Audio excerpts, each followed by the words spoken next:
nice to, you get to decide. Maybe if you don't feel like speaking freely when recording, I think it's just quite nice to have this and to share this. Sure. Yeah. So, I mean, your backstory is fantastic, and like you say, you've only skimmed the surface, and I can see that. And you know, as you delve down deeper into those different channels of areas of your work, I'm sure would reveal the most amazing things that you've done. And it's interesting. I looked at your LinkedIn profile when you reached out, and it is unusual with the you know, being involved in so many different areas where everything is crossing over. Somebody was telling me not so long ago that innovation really is at its best when somebody's working in an industry that they don't come from. And I think we found that as a business at Wow Stuff, because our business has been built with a team in product development where only one person can arguably say they've come from the toy industry. You know, everybody else comes from all sorts of areas of science and engineering and product development. And I think that's why probably as a company, we've been successful in the toy industry with innovation, because we don't see where the ceilings, the walls, you know, those things that you can sometimes feel you're caged within because you've seen a company try this kind of thing and fail. So you don't, you know, you resist it. And then you've seen somebody over here try something also a little bit similar. So you tend to back away. So I think that's, you know, it's very kind of you to say about our innovation. And that's probably, in a nutshell, why we are good at coming up with lots of different ideas and that haven't been used before in the toy industry because of our backgrounds. Can I kind of interview you a little bit, like to ask you, how did you begin? How did Wow Stuff begin? So I'd love to understand the journey, because again, I'm going to repeat what I said previously. I feel that what you guys are doing, and I'm happy to say this, in AR for the toys and games space, is some of the best products that exist currently in this space.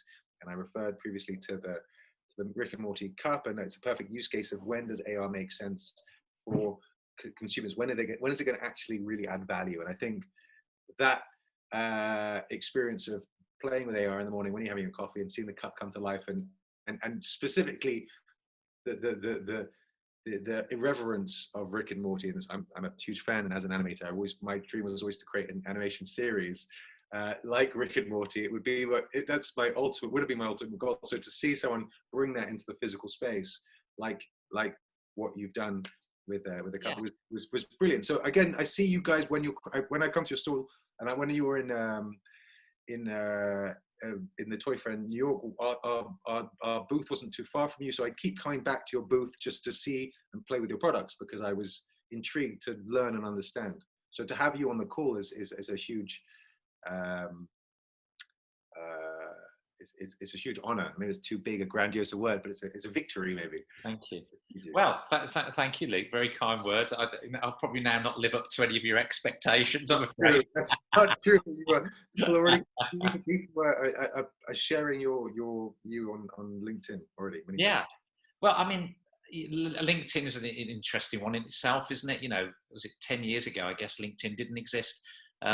That's been a huge help for a business like ours to not just get our message across about what we think is new, innovative, you know, here's a great new invention, and therefore sharing that with as many people that we think could benefit from it, or open doors for people that we want to benefit from. I think LinkedIn helps us, you know, certainly has helped me show the human side to our business. You know, you mentioned at the beginning about, or just prior to probably us recording this, but about the post I did for my son. You know, and I suppose my LinkedIn posts, I feel they're at their best when they're just that moment, and you think, I've got to sort this out, and I've got this idea, and you just write it, and very little editing. And I'm sure most of us will at some point worry about what we're writing. Is it incredibly genuine and transparent? So it was such an honest post. It's so exposed, which is interesting that we go through this technology to truly expose ourselves in our authenticity. It's an interesting paradox. Yeah. I was talking to somebody the other week, and I'd done a post on LinkedIn and I was unhappy with it. I think I deleted it in the end. And I deleted it for all those wrong reasons. Hasn't got very many views. Oh, I don't want to be, I don't want to associate myself with failure. So that's a kind of big human trait, isn't it? And I was sharing these feelings with this colleague, and they said, no. I've seen some of your posts. They seem genuine, but you've got to kind of, you start thinking about that, worrying about that. That's when you're not becoming genuine with yourself, isn't it? You're not accepting that you're human and that we're all going to fail. And I thought about that and thought, yes, it's true. As an entrepreneur in business, I've failed many, many more times than I've succeeded. And you just hope that the failures that you've had are not going to, that you haven't bet the farm, as I think our American friends would say, so that it doesn't send you bust. So you live to fight another day. But equally, you've got to accept failure, because as we all know, you learn so much more from your failures than you do from your successes. That feedback that you get, which you don't get if something's an absolute winner. I've been struggling, and I'm going to go off at a bit of a tangent for a second here and go back to toys. I've been struggling for years in this industry, understanding that, as you said at the beginning, we do a lot of innovative stuff. Yeah. And it was very kind, the words you used about our products. And we've won loads of awards recognising that same thing. Yes, this is the most innovative toy this year from Wow Stuff. Brilliant. And then you look at the sales results from that and you say, sales results, average, or even below average. And I struggle with that other part to this industry, that I use a mantra, and I think it's unfair of perhaps to a degree, but it's exaggerating to make the point I'm going to make, and that is that sometimes it's not what's best that wins, it's what's best marketed. And I've seen this in the toy industry more than any industry I've worked in before, because I've come from e-commerce. I had an e-commerce business before this, and a software business, a software platform. And then before that, the sporting goods industry. And so when I jumped into toys, I kind of didn't know what I was letting myself in for. I had no idea it was going to be as tough as it was. I was actually in the gifting industry at the time, had a gift business, and we morphed into toys because we thought the toy industry was going to be much bigger. It's definitely a hard industry to get right. And so that's the bit I've really struggled with, the whole marketing side. And then I've also found, I'm almost feeling cathartic here, sharing my woes. Not at all. I think this is really important as well, and this is why I wanted to record it. So firstly, to communicate the process of learning what does and doesn't work, right? You're inventing completely the wheel, essentially. It's completely untouched, and no one's cracked this. Yeah, so you bring to market something, that hasn't existed before. So there is no rule book. I get that. And is there a rule book, though, on marketing toys generally? And I think there's some really clever people in our industry that have, kind of come from nothing and built fabulous businesses, just really tremendous businesses in a very short period of time that look pretty sustainable, and they've built themselves some brands. They've spotted trends early. PR is a big one for getting a product to really take off. But social media is playing an ever more important part of how to sell toys. It's how to get your message across in a relatively low cost way if it goes viral. If it doesn't go viral, you might find that it's that money pot. You've got to keep putting money in and hoping at some point something takes off. So that's the bit where we're a company that I would say, jokingly here, we're a $500 million business with a fraction of those sales, because the amount of people I meet that say, oh my God, I wish you'd have come to me with that product. How many did you sell in America? And we say, $2 million worth or $3 million. And they go, my goodness me, we could have done 10 times that. So there's a lot we're still learning, and we hope to get right. But the innovation, hopefully, isn't one of them.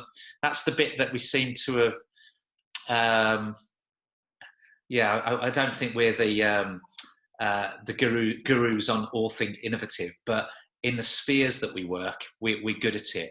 And we do sell good product quantities, but we could do a lot better, I think. I don't know whether that's with regards, because I don't know whether that's answered any question for you.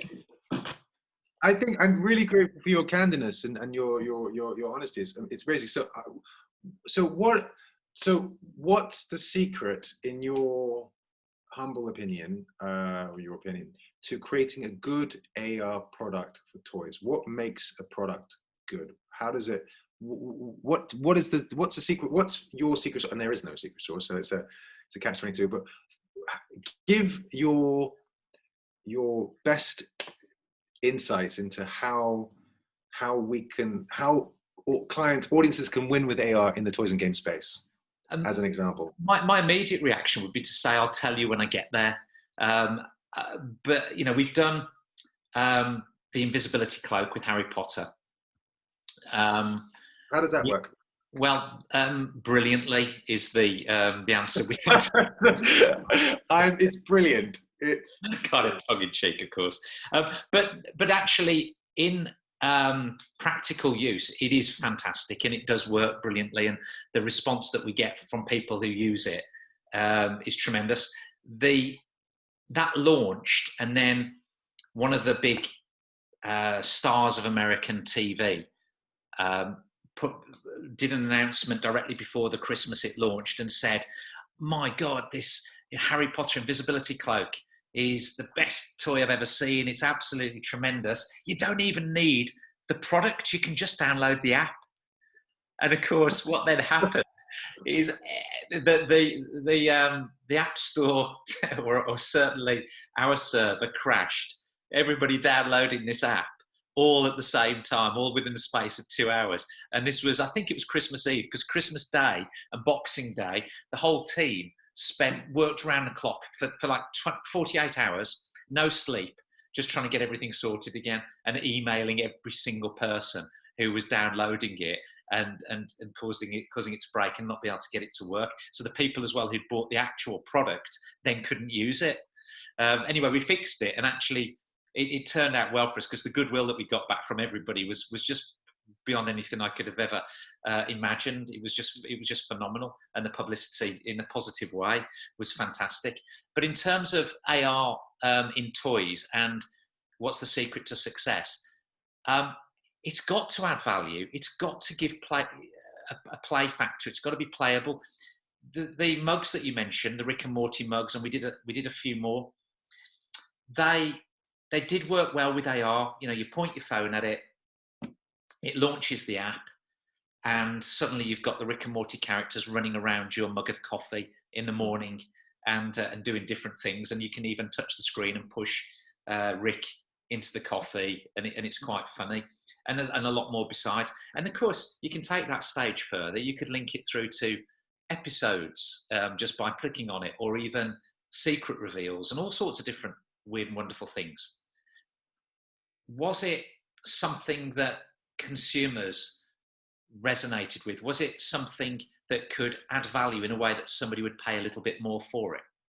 The jury is out on that very much at the moment. We've done some extensions of it. We've taken it in different directions, where the content that you release from the app launching when you point it at your mug of coffee is quite interesting. That's still under wraps. It's going to come out in about 9 months' time. Would I bet the farm on that one? No. How would I rate that in terms of its opportunity for success? 50-50. In other products, and we played, as you know, in tech for a very long time, tech meets toys, with very mixed success. Tech, generally by its very nature, is a bit more expensive when you try and work with it and build it into toys. Requires, usually outsourcing some services, some expertise, even though you've got your own techies in-house, but inevitably it adds to cost. And because, as you said at the beginning, if the wheel hasn't been invented. So you've created something completely new, who nobody has got an accurate forecast with regards to its saleability and whether it will work. And that goes down to the retailers as well. They're taking a punt on you, a big punt, and that's a scary position for any buyer. So out of the stuff that we, I would say embark upon on day one and release on day two, is probably only 5% of the ideas that we come up with and the projects that we work on.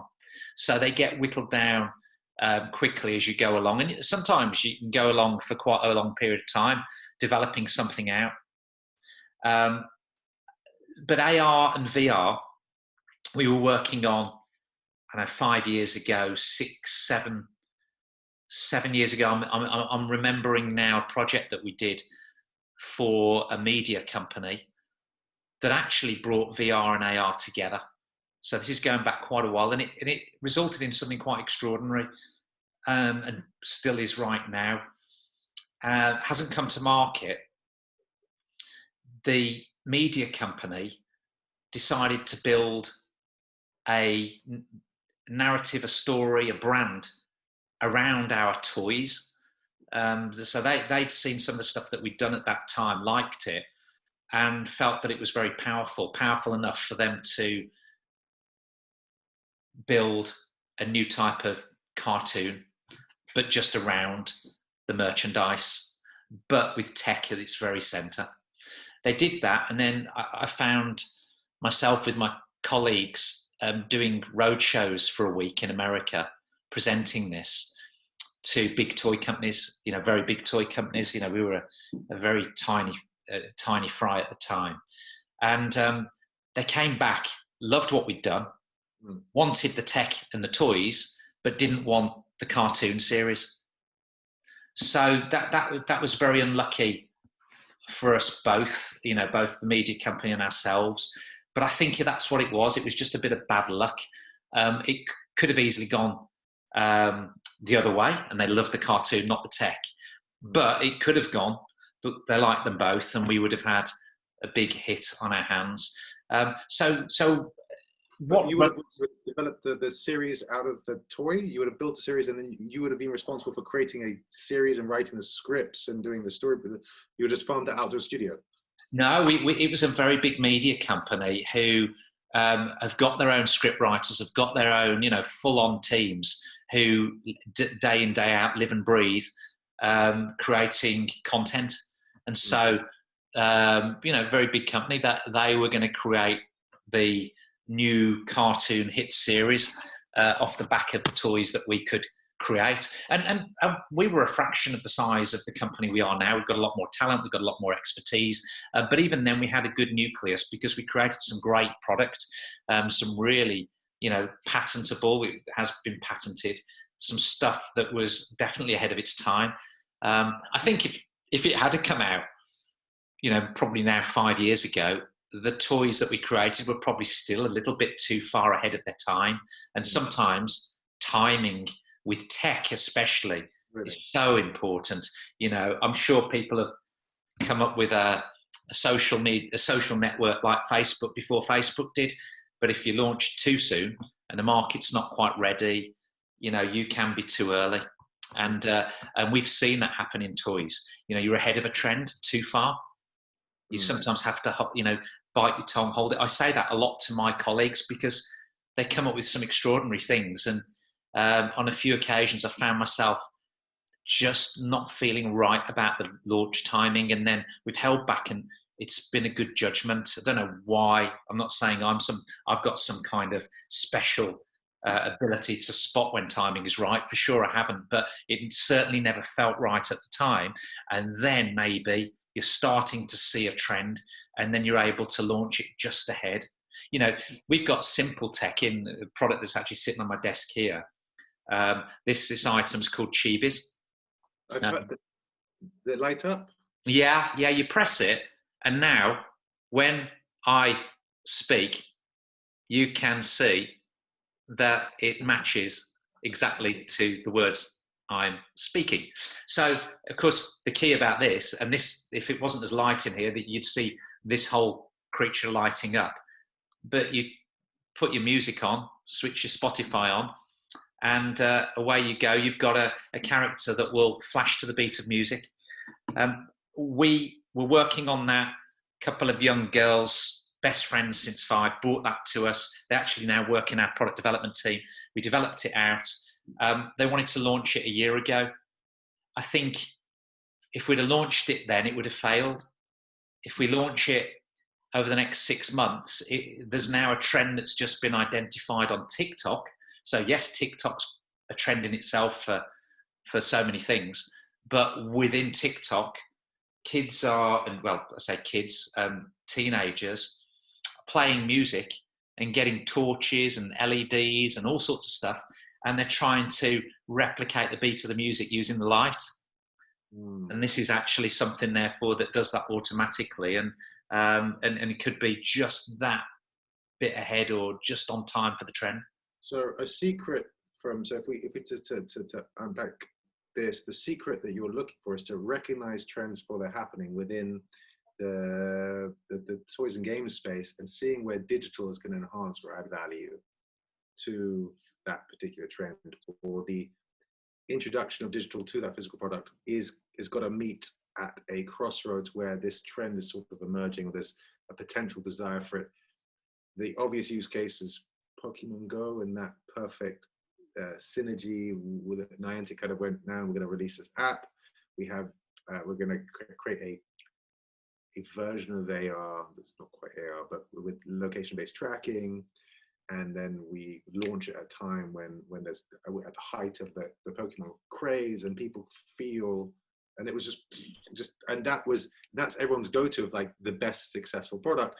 But what are the other examples today? I mean, they talk about can you give what are your favorite products that exist that you've created that you think really is a win for AR and toys? Yeah, specifically, that's my focus. I could go off. I know you're amazing on lots of other products and brands, but then I have a core focus, which is AR, toys and games, or VR and toys and games. So specifically AR. I want to crack this. Okay. So AR and VR in toys and games. I think there's an area as well that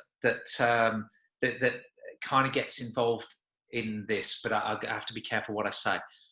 In A&R, start again. I was going to say A&R because of Harry, my son, who was talking about LinkedIn. That's his area of interest. AR and VR in toys, and where we see that future and things that have worked well for us. Well, the invisibility cloak absolutely was a big success.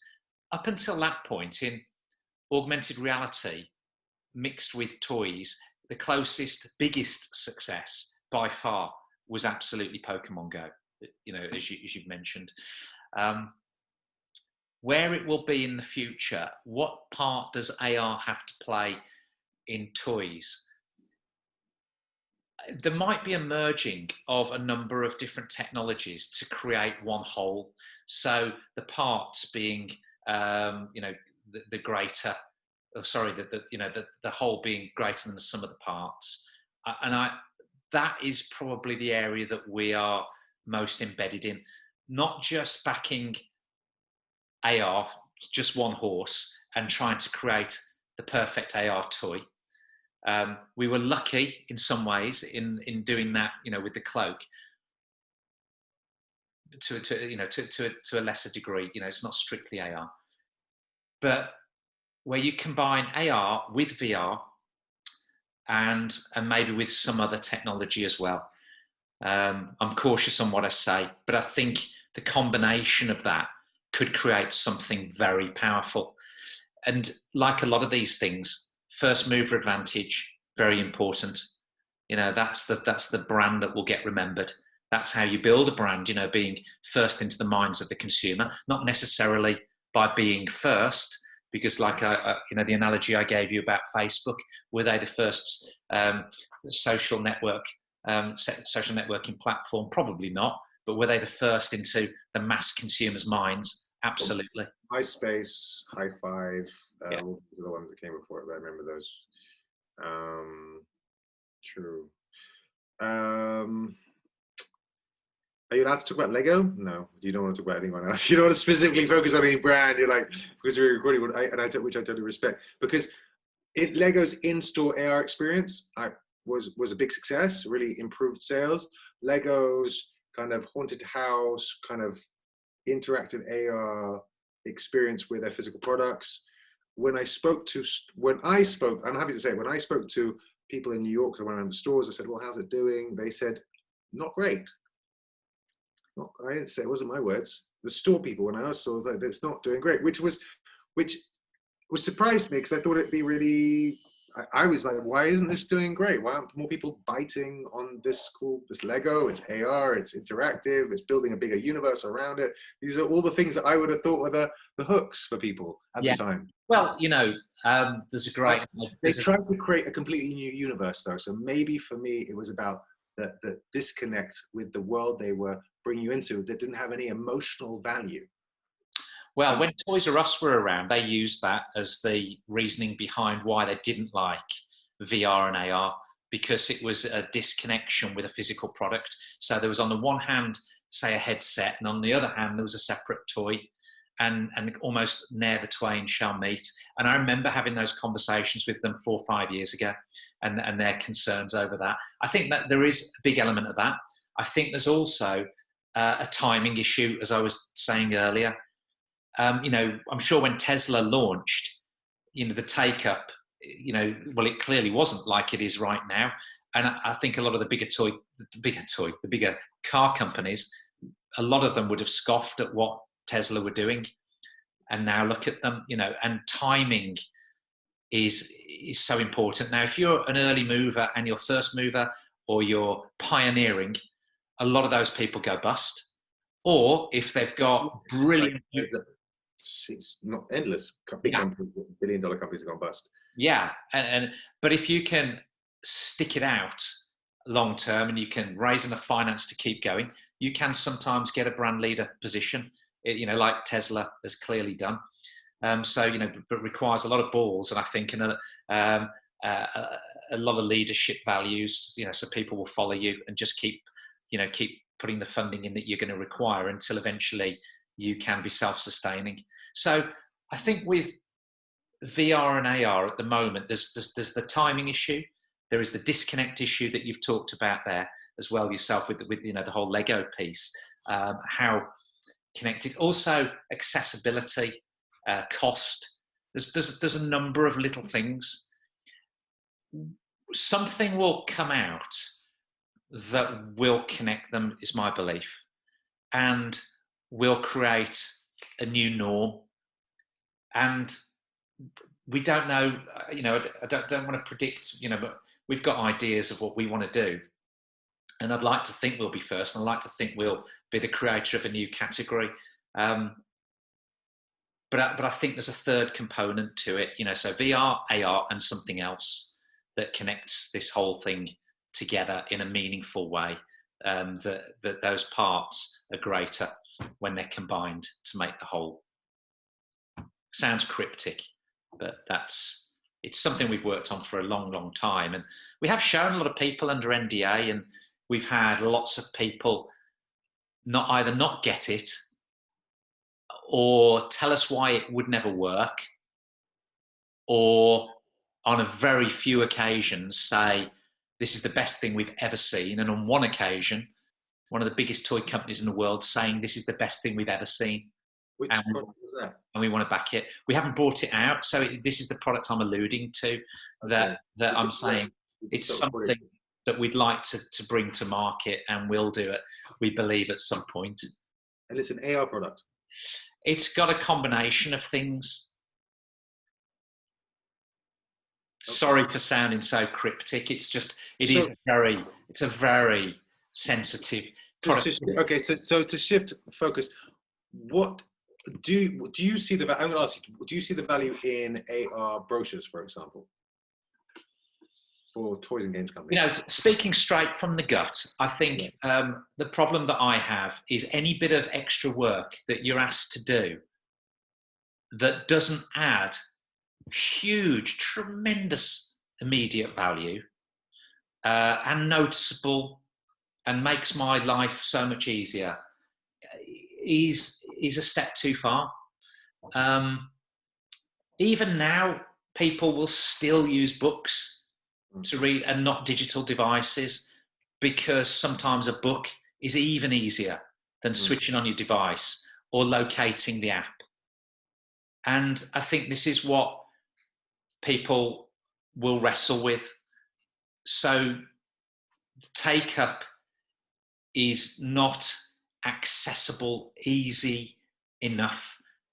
That's why I think the power of thought, when you know, and we hear about, you know, Elon Musk looking at embedding chips into people's heads, so you've got a ready, instantly accessible Google in your own thought.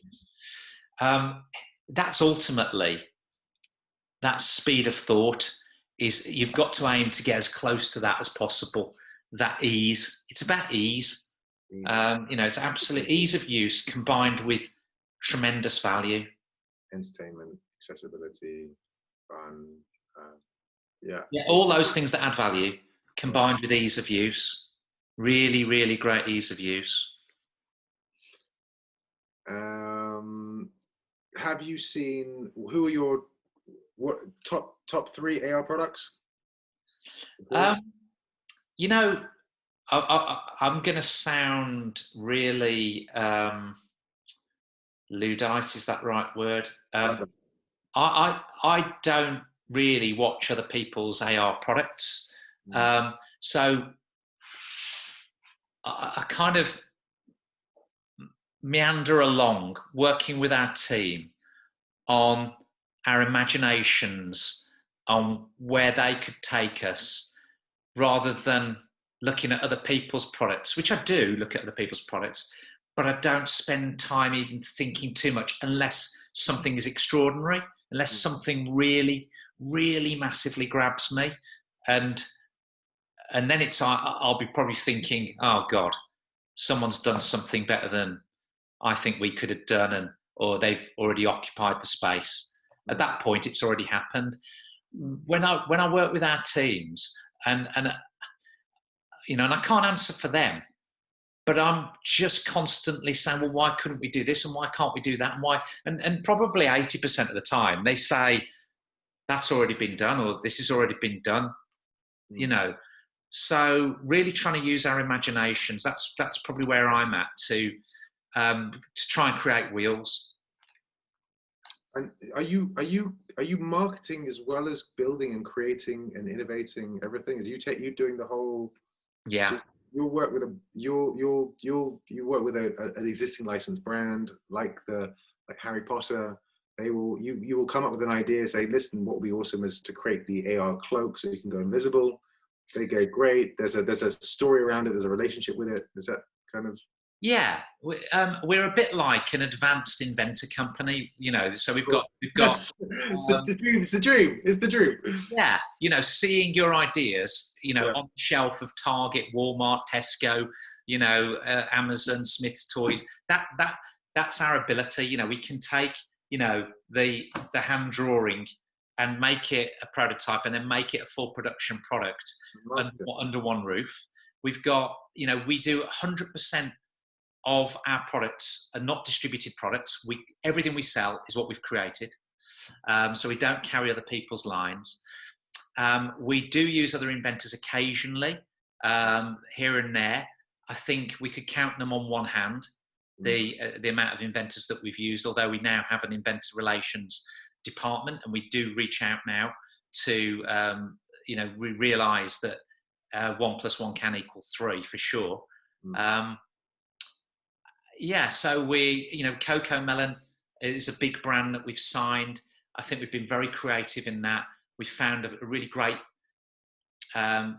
combination of a super power brand with an area that can explore, that is close to our hearts, and that is using our child developmental scientists in our business to bring out products that are super for cognitive learning and stimulation. So you kind of now get a toy that the kid loves, but the parent approves, also says that product's actually helping my child as well as them having fun with it. And that's that when you see the fact that you can sign a brand directly, you can build those products, you can come up with a great strategy, you can take them to market yourself. That is very fulfilling because we kind of own most of that ourselves. So we're not sort of beholden to a supplier of a product that we don't control and that we didn't have any passion in building in the first place. So that's what probably, and that kid's reaction, that kind of wow when they use one of our products, that's what makes us get out of bed in the morning. That's what drives us. How do you ideate your products? Where do your best ideas come from? Sitting on the toilet. I knew you were going to say that. In the shower, just falling to sleep at night or waking up. It is. Do you have a notebook? Do you carry a notebook next to your bed? Okay. I have my phone. So I have a system. If 3 a.m, I wake up with an idea, I write it into my notes section and then transfer it to my to-do list book, which I'm sort of anal on here. And then it goes out to the wider team and they all do something similar. So because you cannot say to people, right, in my opinion anyway, right, we're having a product development day, so it's a brainstorm day. We're all going to get in a room and we're going to put some big whiteboards up. And I know there's some very, very smart businesses that have got this down to an absolute science on brainstorming, but we don't do it that way, and we don't believe that's right for us.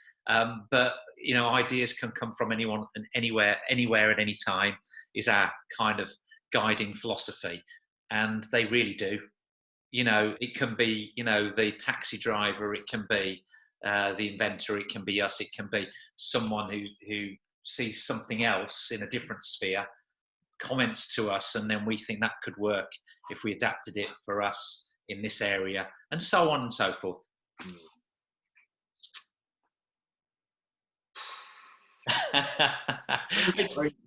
It's so unscientific, and it's so, in one sense, non-professional, but it kind of works. And culture, I suppose, is, if you asked me the same question all over again, I suppose I could sum it up in one word, and I'd say it's culture. As long as you can create a culture of anybody can come up with the idea from anywhere at any time, then that will lead to some great products, some great ideas, some great toys reaching the market. Last question, because I'm conscious of time, and I wanted to just, how did you begin? Like, what was your initial journey? How did you, because you must have started with a product somewhere. Now, obviously back in the day it wasn't augmented reality and it was separate, and you somehow said, you invented something, and then you must have invented something, I guess.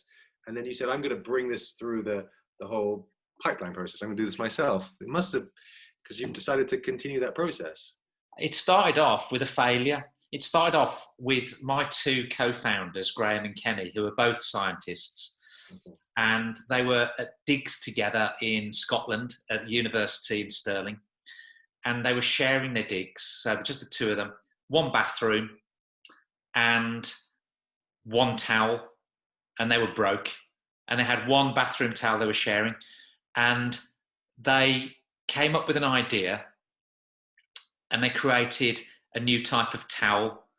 And it was, half of the towel was white, and it had the word embroidered in it in big letters, face, and the other half was brown, and it had embroidered the word arse. and that was, because a regular towel was a failure, it wouldn't work for them, would it? It was a really horrible story, unhygienic. But out of, a problem, you build a solution, like so often with inventing. And that was their invention. They went on to sell, would you believe, when I met them, they'd sold a few hundred, a few thousand. We then put it into mass production and sold 5 million towels globally. Wow. Within 3 years. So that was our first invention. And then they'd got loads of ideas. They're very, very idea driven, and they'd been writing them down in a book they called the Book of Truth. and they've been writing down all these tons of ideas, not in the toy industry, just in any industry, solutions to problems or new ideas. So that was really the beginnings. And then we started off as a gift company for 5 years. We grew very rapidly, and then we said, "Oh, this toy industry looks interesting," and then we got into toys. Amazing. Richard, thank you so much for your time. We can stop the recording, and lovely. Thank you so much.